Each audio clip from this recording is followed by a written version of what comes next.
الحمد لله رب العالمين والصلاة والسلام على رسوله الكريم وعلى آله وصحبه أجمعين أما بعد أعوذ بالله من الشيطان الرجيم بسم الله الرحمن الرحيم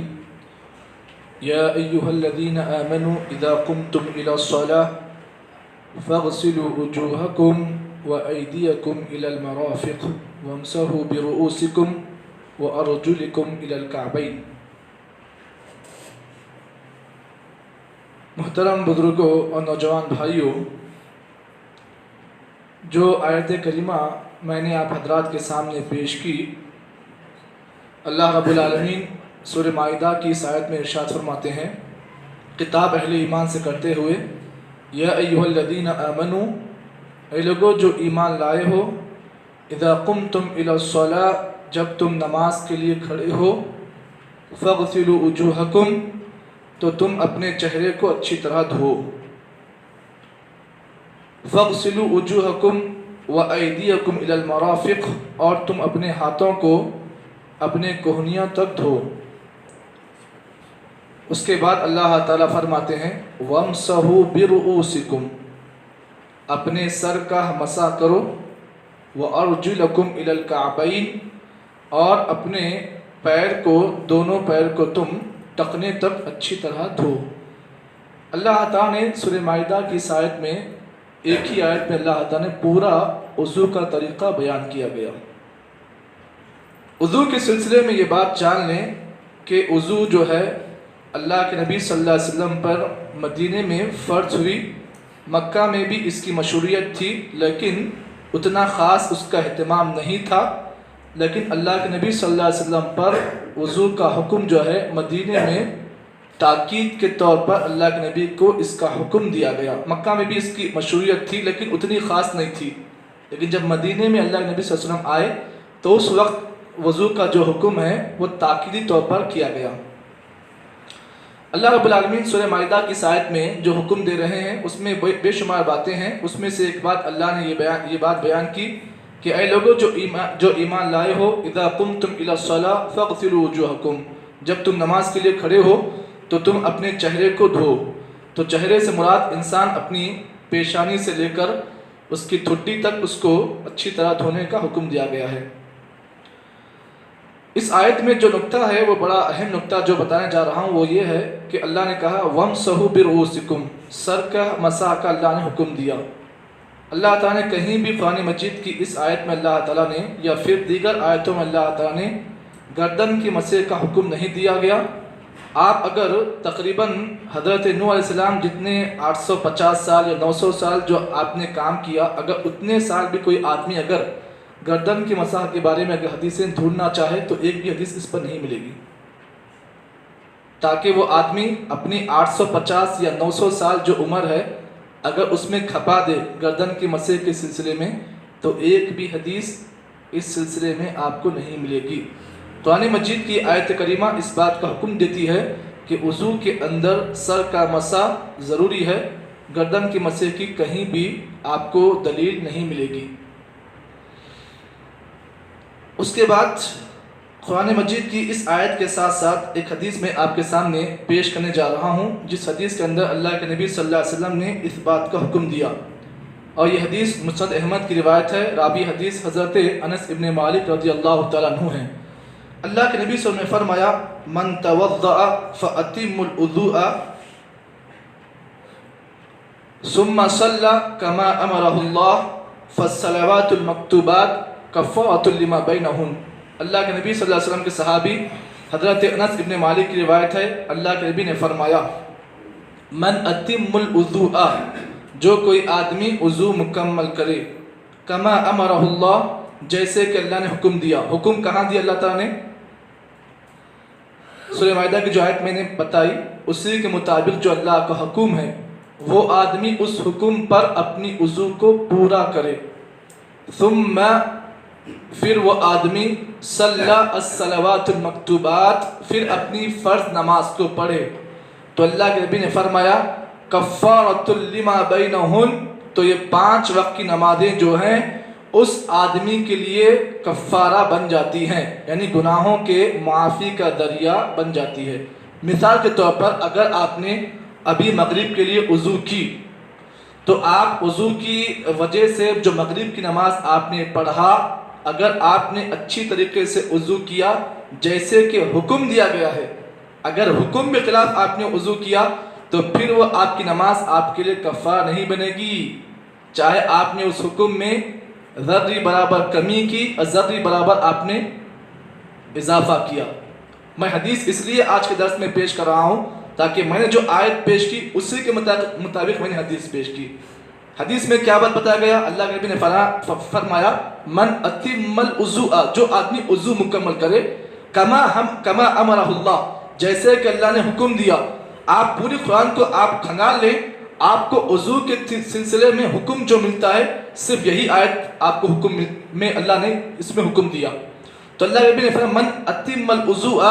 کما امرہ اللہ، جیسے کہ اللہ نے حکم دیا، اس کے بعد ثم صلی الصلوات المکتوبات، پھر وہ آدمی اپنی فرض نماز کو پڑھے تو اللہ کے نبی نے فرمایا وہ نماز اس کے لیے کفارہ بن جاتی ہے۔ یعنی اگر کوئی آدمی عصر سے لے کر مغرب تک اگر کوئی بھی گناہ کر لیا لیکن اس نے اگر مغرب کی نماز کی وضو اچھی طریقے سے کی تو پھر اس مغرب کی نماز کی وضو کا جو طریقہ ہے یا جو وضو ہے اس کے لیے عصر اور مغرب کے درمیان جو گناہ کیے گئے ہیں اس کا کفارہ وہ وضو بن جاتی ہے۔ معلوم اس حدیث سے یہ ہوا کہ اگر کوئی آدمی ایک نماز کے لیے وضو کرتا ہے تو دوسری نماز کے درمیان جو بھی وہ گناہ کرتا ہے، چھوٹے موٹے گناہ جو ہوتے ہیں، اس وضو کے ذریعے سے اس کے گناہ دھل جاتے ہیں۔ لیکن شرط اس بات کی ہے کما امرہ اللہ، وضو کیسے کریں؟ جیسے کہ اللہ نے حکم دیا ہے۔ اس سلسلے میں جب وضو اتنی اہم چیز ہے تو یہ وضو کبھی کبھار ہم سے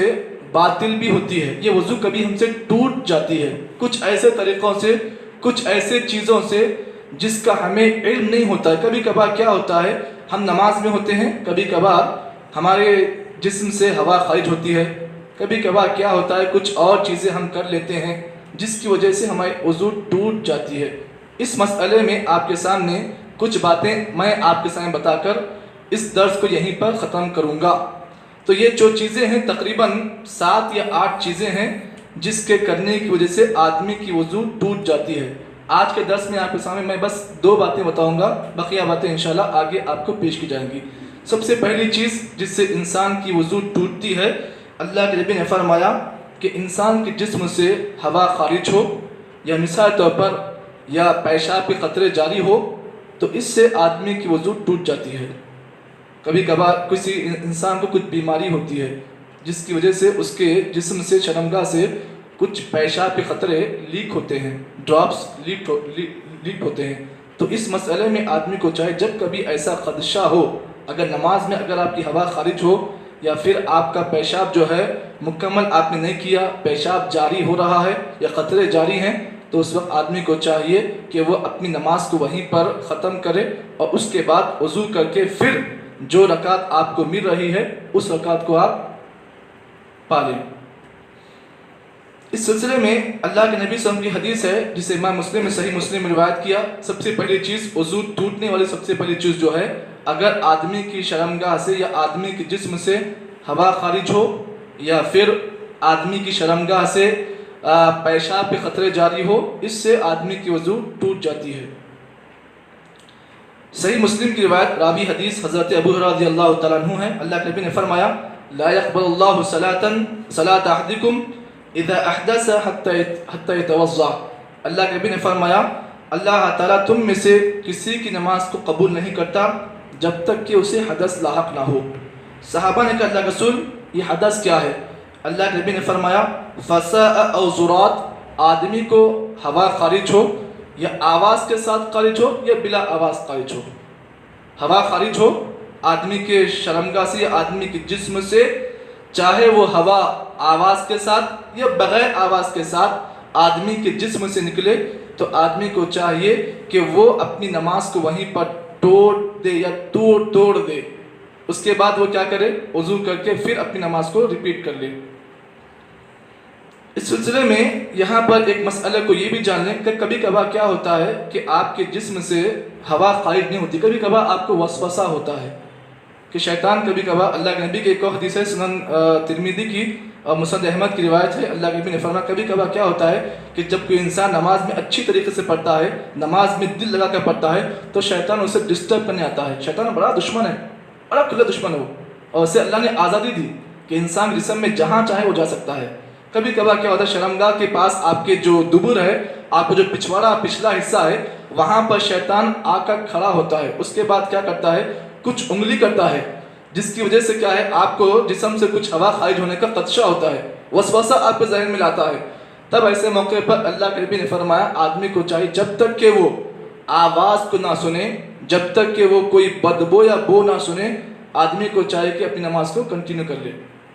تو اگر کبھی کبھار ایسا کوئی محسوس ہو جائے تو یہ بات یاد رکھیں، اس کو شیطان کا وسوسہ سمجھیں، لیکن جب آپ کو یہ چیز محسوس ہو جائے کہ نہیں مجھے آواز آئی ہے یا پھر میں نے بدبو محسوس کی ہے، تب اس وقت آپ کو چاہیے کہ آپ فوری اپنی نماز کو وہیں پر توڑ دیں، اس کے بعد آپ وضو کر کے پھر اپنی بقیہ نماز کو آپ مکمل کریں۔ اس کے بعد دوسری چیز، سونے سے بھی وضو ٹوٹ جاتا ہے۔